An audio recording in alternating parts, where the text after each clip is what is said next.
All right, well, today is our penultimate class in this course, and we have just two more algorithms to look at. So let's go through these real quickly, and then we'll see if there's questions about the homework, because I think your programming was postponed until tonight, right?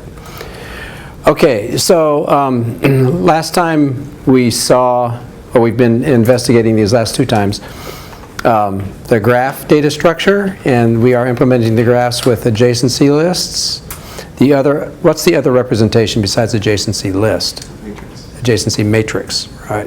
Where a 1 indicates, in row I, column J, indicates an edge between row I and column J, and a 0 indicates that there is no edge from I to J. And then what we've done up until now is we did the depth first search and the breadth first search, as well as inserting and deleting some edges. So now, I'm not going to demo it again, but when we did the demo, you recall that we had a way there was an algorithm called write components that we were able to detect how many isolated islands there were. It's very clever, but it uses either the depth first search or the breadth first search. So here is the algorithm for writing the components. I think you'll see. I think it's pretty easy to understand. So in figure 11.4, this is a graph with 3 connected components. The first component is 0, 1, 2, 4, 5. Then another one is 6 and 7, and another one is 3 all by itself. So by the way, I haven't yet. The manuscript is not complete enough yet, so I haven't really defined what a connected component is. But what do you suppose is the mathematical definition of connected? Can you think of how would you define mathematically? You can intuitively see that they're isolated, but what does it mean that 0, 1, 2, 4, and 5 are connected? What do you suppose the definition of connected means? There's a relation between them? A relation or a what? A path. There's a path between every pair. Do you see what we're saying? So there's a path between every pair of vertices in 0, 1, 2, 4, and 5. But there's not a path between 0 and 6. So 0 and 6 cannot be in the same connected component. So anyway, that's the definition. And by the way, this works for directed graphs as well, but then you have this concept of strongly connected. So for them to be strongly connected, there has to be a path between I and J and I for them to be strongly connected. Wait. Because see, if it's a directed graph, then it's possible that there's going to be a path from I to J, but not from J to I. Yeah, you see. So there's some finessing and there's some nuanced definitions there about connectedness. You see what we're saying? So anyway, sorry, the manuscript's not finished yet, and I haven't defined all these terms. But anyway, that's the general idea. But now look, you guys, this is very simple. Some of you might have already implemented this for tonight if you've done your homework already. But look, it's very nice the way the software is set up here in our DP4DS distribution, because what we have done is we have isolated the initialization code into a separate method. Now, you remember what the initialization did? There, let's go back and see what initialization does. Here is Init Graph. Now, what does Init Graph do? For every vertex, what does it do? It sets what? Colors. Yeah. So, initializes time to 0, and every vertex is initialized to white, and discovered and finished and distance and predecessor. Everyone is initialized to -1. So what happens is, to do this connected component, basically what you do, just write components. Here's the algorithm. It's very easy to understand. Write components, and OS is our output stream. And so what you do is you set the number of, so we have a local variable called num components. We initialize it to 0 because we're going to count the number of connected components. And then we initialize graph, right, for the whole thing, the whole graph. So all of those, here, if we go back to this picture in figure 11.14, every single one of those vertices are initialized to white, have color white. Are you with me? And then we have a one for loop, and the for loop says what? For each vertex u of underscore graph. So this is for each vertex. So what are the values of u going to be as we go through that for loop? What are the values of u going to be as we go through that for loop for this graph in figure 11.14? Or, yeah, 11.14. What are those values of u going to be? First it'll be what? It's for every vertex, so it'll be what? 0, 1, 2, 3, 4, 5, 6, 7. So that's what it'll do. It'll loop through 0, 1, 2, 3, 4, 5, 6, 7. Are you with me? Okay, so that's what it will do. For each vertex u of the graph, 0. Okay, so the first one's going to be 0. So now if the color of what? U is white. Well, the first one is going to be 0. So is the color of 0 going to be white? Yes, because we initialized the graph. All right. So the color. So now we stream connected component to OS. So we get off our little heading here, and we search underscore graph without initialization, starting at vertex what? U. So the first time we do this, we'll be starting at vertex what? 0. And that's going to be a search. And by the way, you guys, it doesn't matter what kind of search you use. It can be breadth first or depth first. But do you understand that if we call either a BFS or DFS search here, what's it going to do here in this figure 11.14? In this figure 11.14, what's that search going to do? In the end, it will go brrrr, and what will happen in the graph? What will the final state of the colors be if we do a breadth first search starting at 0? What will be black? All of what? All of the connected vertices. So which ones?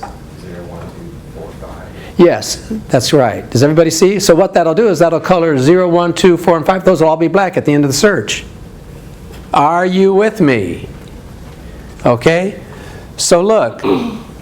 So and as we're doing that connected component, that breadth first search will print out those vertices. Are you with me? And then stream inline to OS and increment num components. So num components will become what now? 1. So we found one component.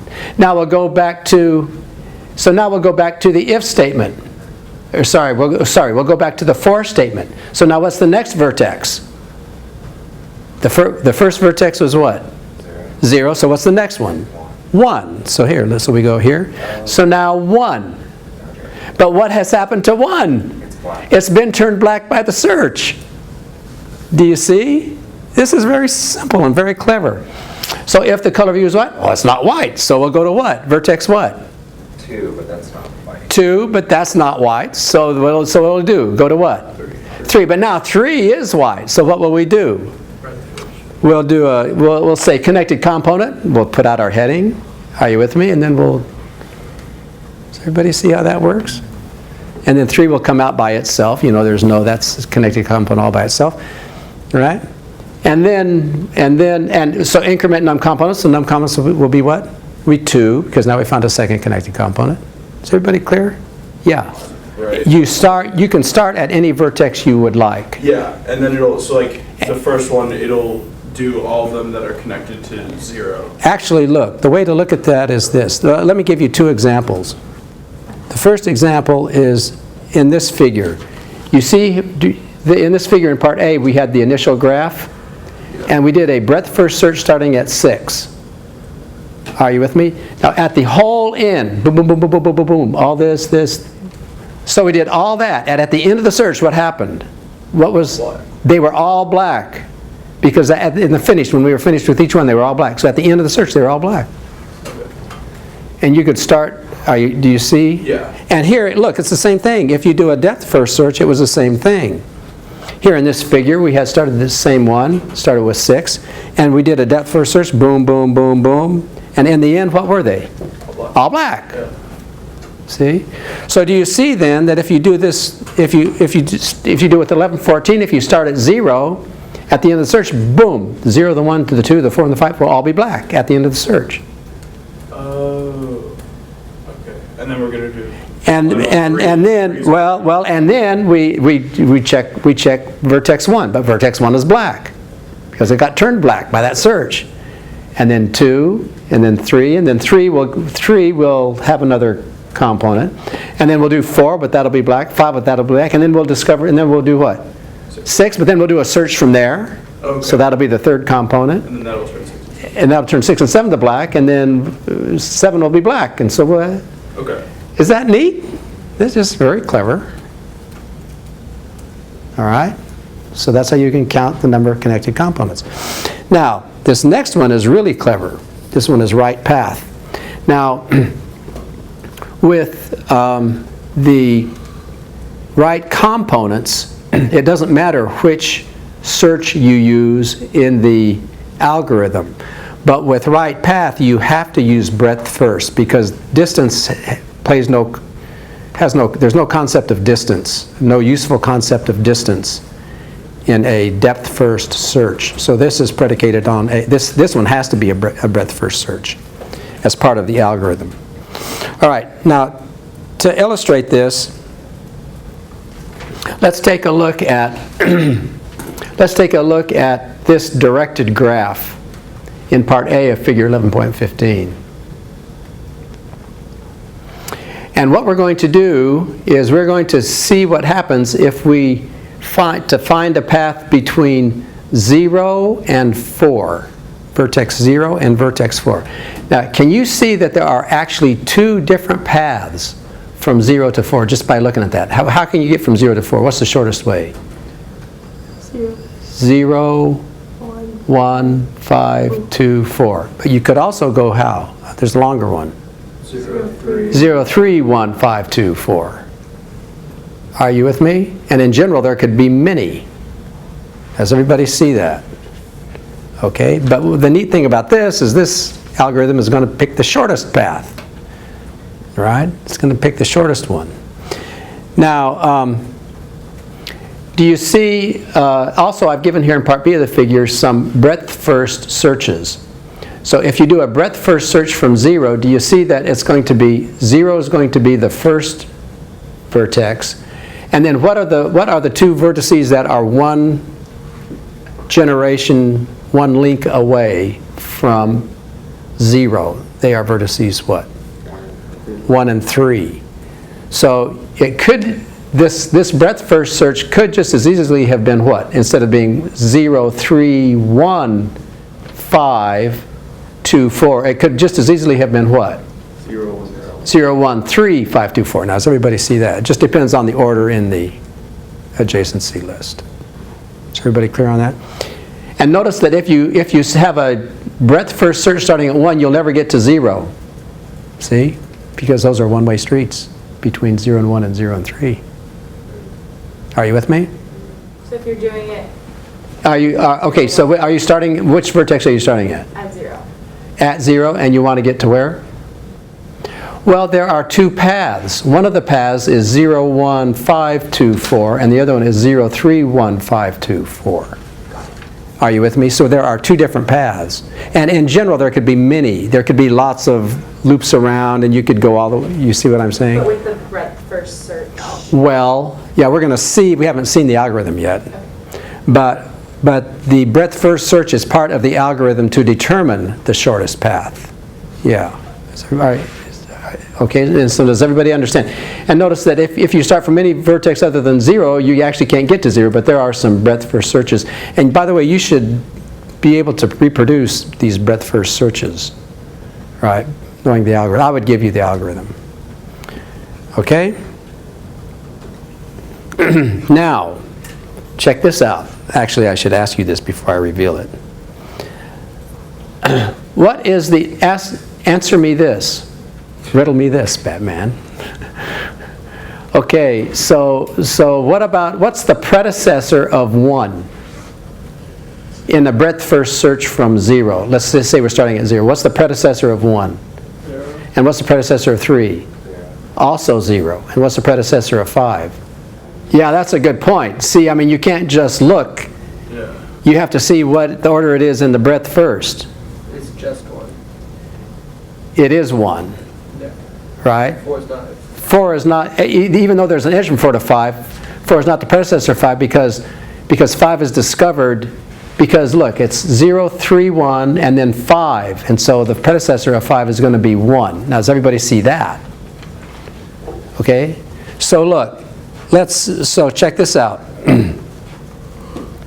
The predecessor, okay, so starting the predecessor vertices for the search from vertex 0, the predecessor of vertex 0 is -1. And then what? And then the predecessor of vertex 1 is 0. And what about the predecessor of vertex 3? It's also 0. Now, do you see why? Because 3 was discovered from 0. Does everybody see how these predecessors work? Okay. And then the predecessor of vertex. So let's see in the order that they happen. So first, we start at 0. The predecessor of 3 is 0. The predecessor of 1 is 0. The predecessor of 5 is what? Is 1. And then, see, look, we're going in the order of the breadth first search from 0. So the predecessor of 0 is -1. The predecessor of 3 is 0. The predecessor of 1 is 0. Are we good? And then the predecessor of, and then we discover 5 next. So the predecessor of 5 is what? 1, because we discovered it from 1. And then we do 2, but now 2, so what's the predecessor of 2? 5. Do you see why? And then the predecessor of 4 is what? 2.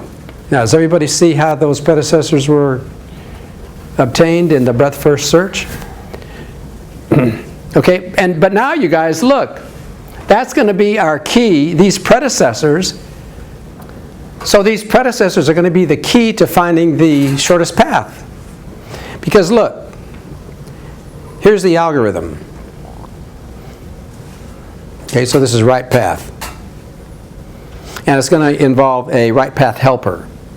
So let's take a look at what it does. First, so this is graph, : right path, and we have a from and a to.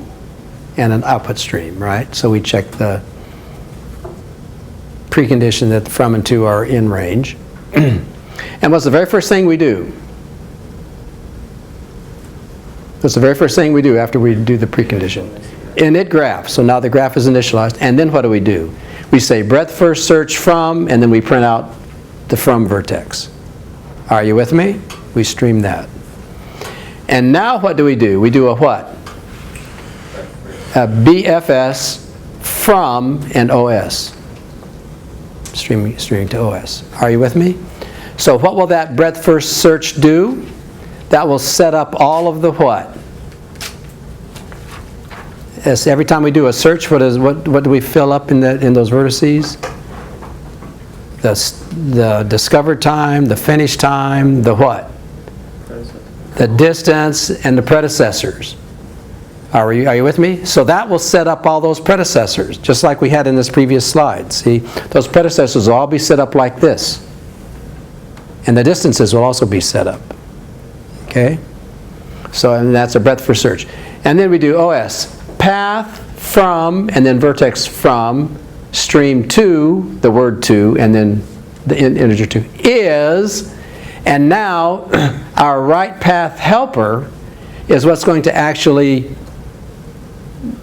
print out that path. Okay?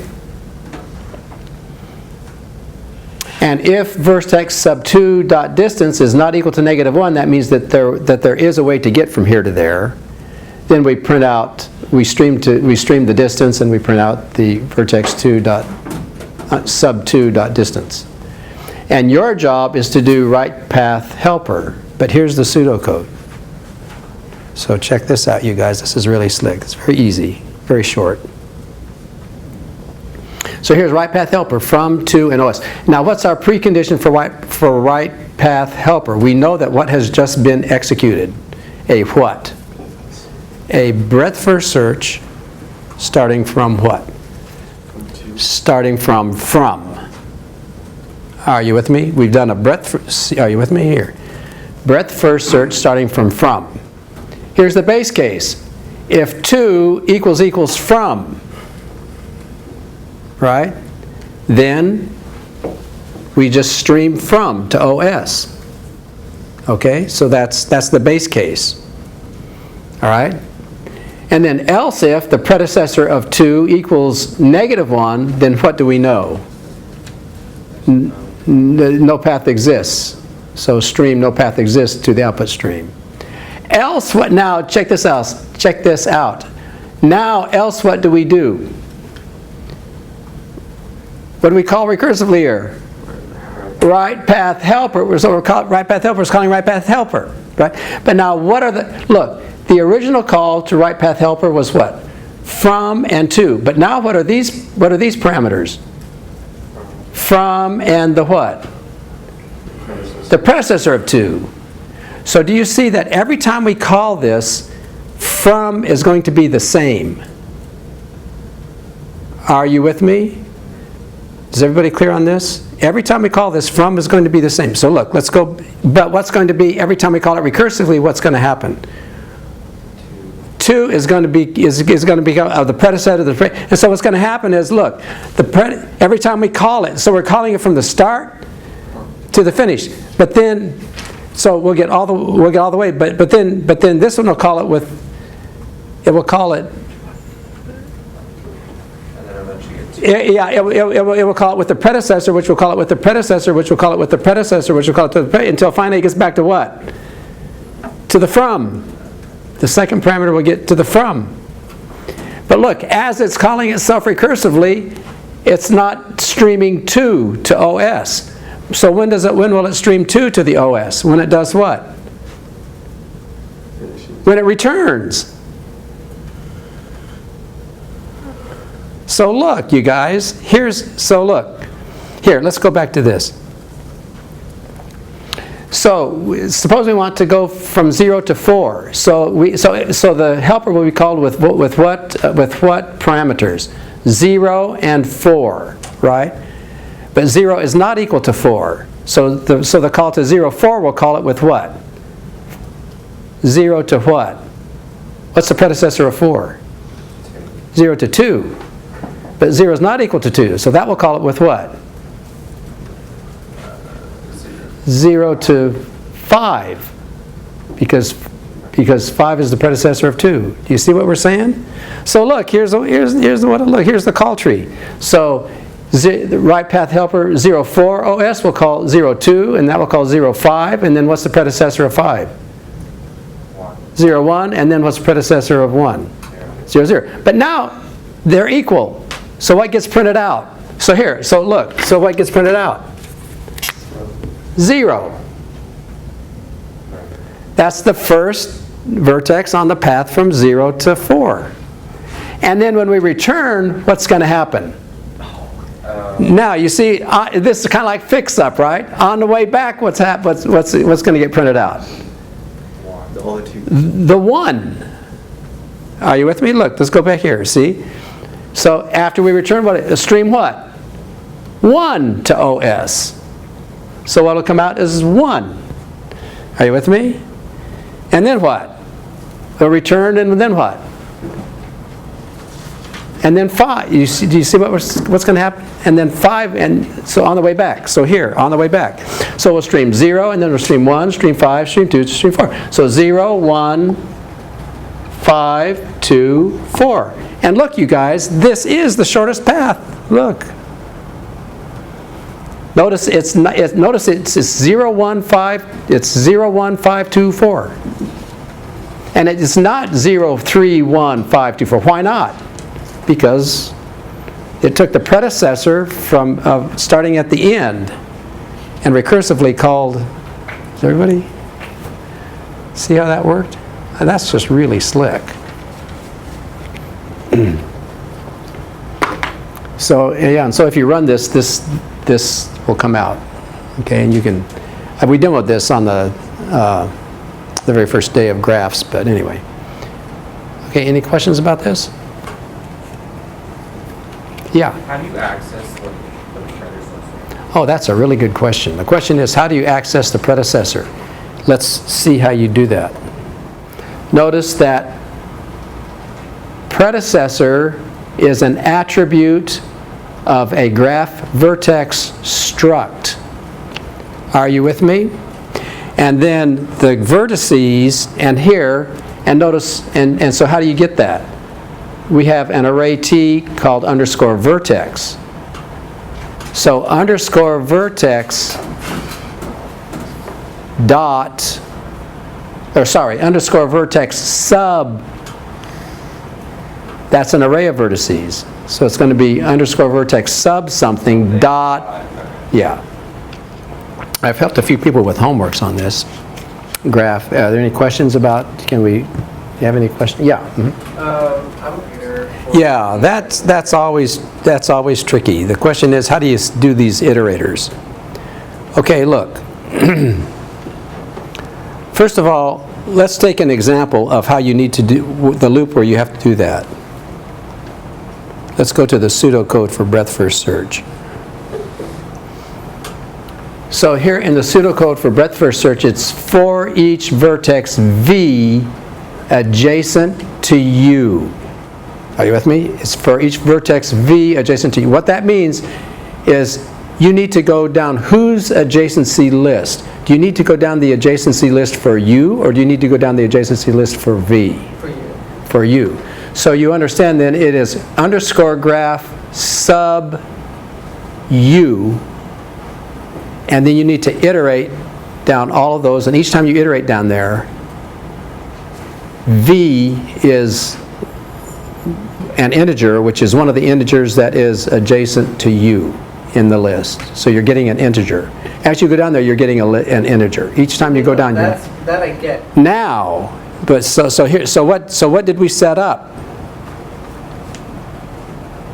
What we set up for graph as an attribute of graph is this array T list L iterator type int underscore graph iter.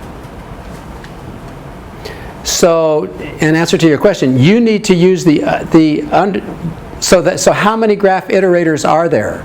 As many, one for each what? Element? Vertex? One for each vertex is correct. Not one for each edge, but one for each vertex. So which graph, first of all, which graph iterator do you need to use? The U. So yes, that's correct. U dot graph iter. No, hold on. What is graph iter? It is a what? A what T? Array. An array T. So underscore graph iter has a subscript. Okay. So underscore graph iter what? Is the element. Yeah, which one? Yeah, so let's go back to the pseudocode. So for each vertex V adjacent to U. Okay. So you go to the U and you go down. Are you with me? Yeah. So which iterator is it? It's underscore graph iter sub what? U. Yes. Now that is an iterator. That's the iterator that you need to use. That's the iterator you need to use to loop through that. Now let's review how the iterators worked in general by reviewing figure 7.25. Now in figure 7.25, it shows how, here's the pattern. This is the coding pattern.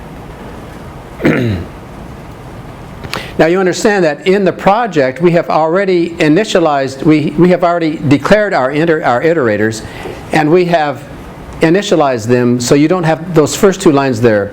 List L iterator T iter and iter dot set iter list this. That's done for you in the initialization of the graph. Are you with me? So we have set those all up and we have initialized them to the lists that are in the graph. So there's four methods that you need: dot first, dot is done, dot next, and dot current item. And those four methods are all part of the iterator, all part of the list L class, the iterator in the list L class. If you go back and review your list L class. Iter. Yeah, so this is one iter, but what do we have? An array of iterators. So wherever there's an iter, you just do the sub, you use the iterator. Yeah. Yeah, this is one iterator, but we have an array of iterators, so just use the one, the sub, whatever one that you need to use to iterate down the list.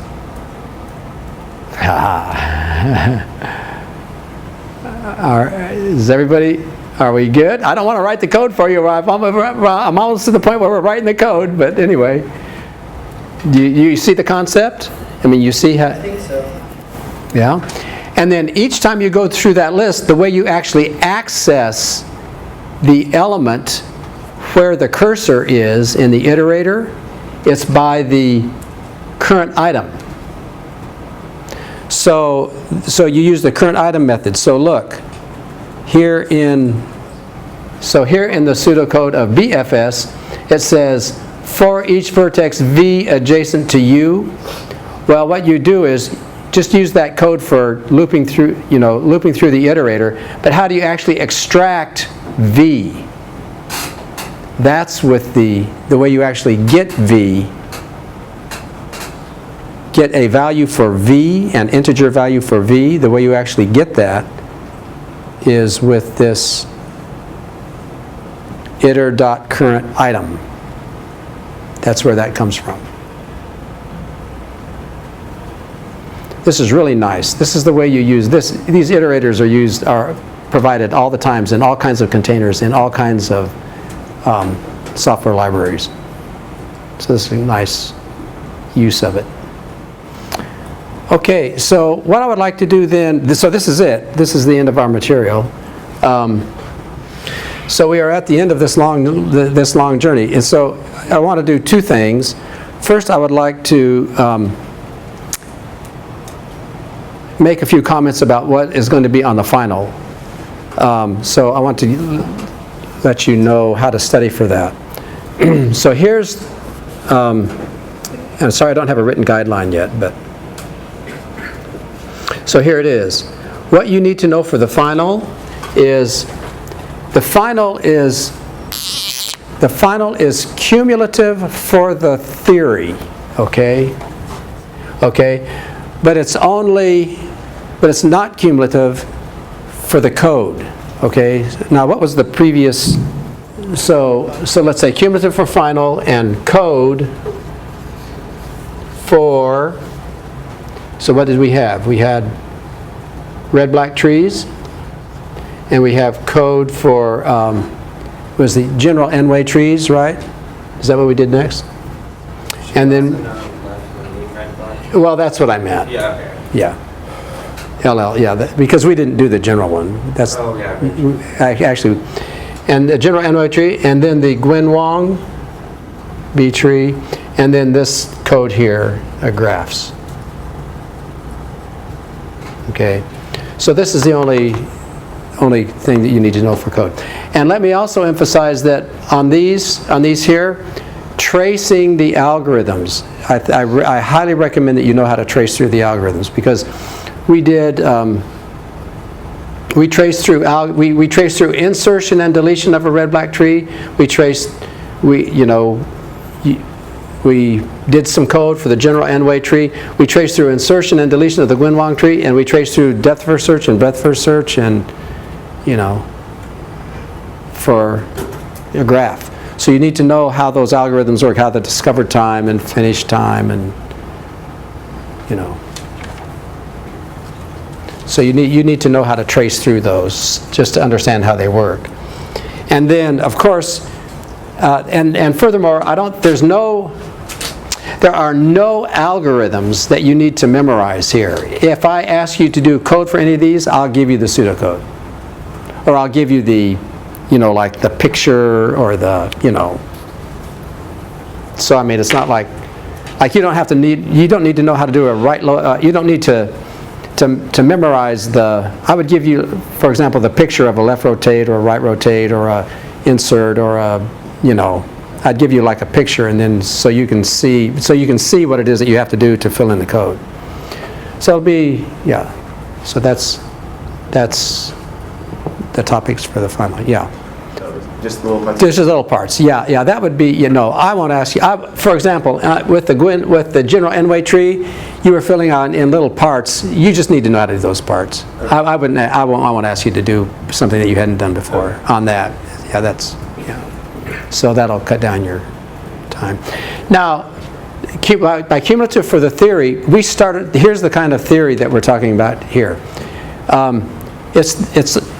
We started with statement execution counts, and then we had the concept of big O and big omega and big theta, and so you need to know, you still need, that is basic. So that's a cumulative type question. How to prove that give you some function and prove that it's big theta of whatever. N squared, n log n, whatever. Okay, yeah. Sorry, we need to know how to go through the proofs, not like I need to know the exact efficiency of like binary. Okay, well that's the other, actually, that's the other part of the cumulative for theory. Which reminds me, I need to give you some information about some efficiency stuff that we haven't done yet. So you need to know every data structure, you need to know what its big theta is. Okay, so that part you need to know. That's just basic. You should review and say, now what's the big theta of this? We need to know. That you need to know. Yeah. Now actually, which brings me to one point. I do want to make one more point, or do want to give you one more piece of info, and that is, because a lot of this material is new, and I haven't written it up, it hasn't made it into the manuscript yet, we haven't really talked at all about so by way of review here on this theory, I never did really describe the efficiency of the B tree, all right? So here, this topic is B tree efficiency. Now, so here's the thing about B trees, and I did not emphasize this before, but this is some information that we need to understand. Okay, first of all, there are two applications of the B tree. B trees can be used internally in memory, like to have efficient access with dictionaries, all right, so internal, like all in memory. But another very common application of B tree is not internally, but on a disk. Okay, so let's say disk storage application. All right. Now, so what happens is you are familiar with the fact that your files on your disk are not all stored contiguously, because as you know, if you have a document, like a word processing document or something like that, and you add to it and then you delete stuff from it, well, if it's a really, really, really long document, it's not going to be stored all contiguously on the disk. What's going to happen is it's going to be broken up into different chunks. Because if you want to, for example, you want to delete one word from your document, you're not going to want, the disk isn't going to want to, shift everything over on you see what I'm saying? So typically, in particular for big databases, these databases, they're not stored in one continuous thing on the hard drive.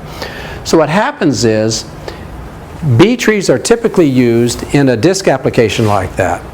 And the order, like when we said a B tree of order, what did we use? B tree of order 4, B tree of order 5, something like that.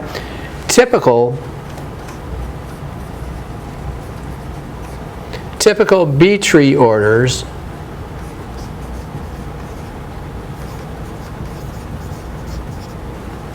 are in the tens or hundreds or sometimes even thousands.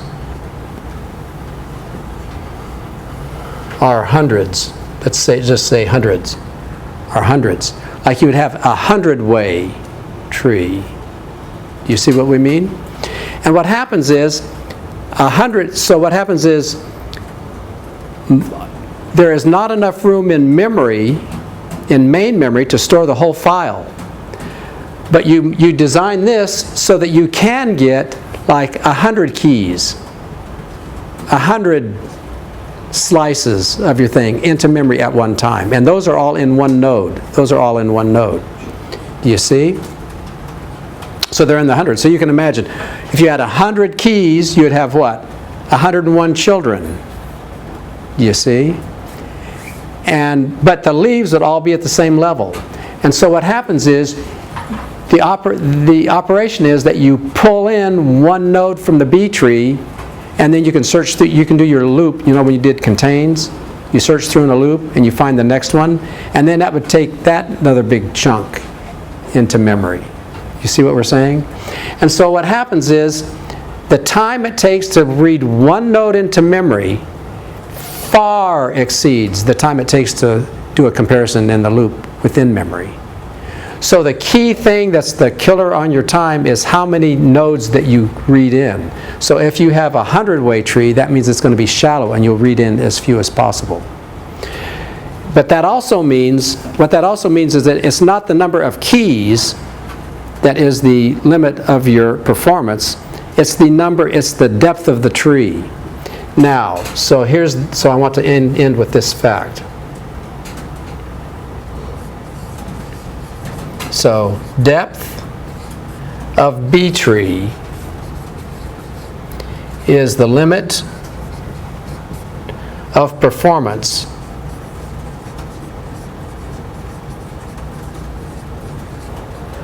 in a disk application. And so let me just end with one more bullet point. Now, can you tell me, maybe you can tell me this. Oh, this would be nice if you could tell me this. What is the depth of a B tree? It's big theta of what? Very close. But let's think about that a little harder. So the depth of a B tree, or I guess I should say height. Yeah.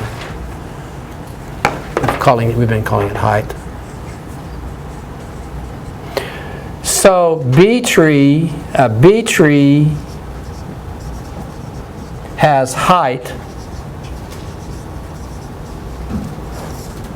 big theta. Now, you were right, it was log, but log what? Log base what? If it was a binary tree and all the leaves were at the same level, what would it be? It would be log base what? Base 2. But can you imagine that if it's a 3-way tree, it would be log base 3, which is shorter. So it's actually, it's big theta log base T of n, where T is the what? The order. Okay? You see? Where T is the order of the tree. So anyway, I'm just presenting this on the board because I don't have this written up yet, but anyway. But you understand that what the deal is? Okay, so here's what let's do. Tomorrow, let's actually go. Tomorrow, you want to do a review? I assume you want to meet tomorrow and review for the final? Okay, so I was going to say, because alternatively, this is the end of the material. We could just call it quits. But I think, let's go ahead and meet tomorrow, and we'll review. And we will go through that. I think what would be good would be if we go back and review some of that old theory, right, for the test. All right, and I guess, I'm not sure if I'm going to record it or not, but I guess I will. Yeah, I'll record it for posterity. Okay, good deal. See you tomorrow.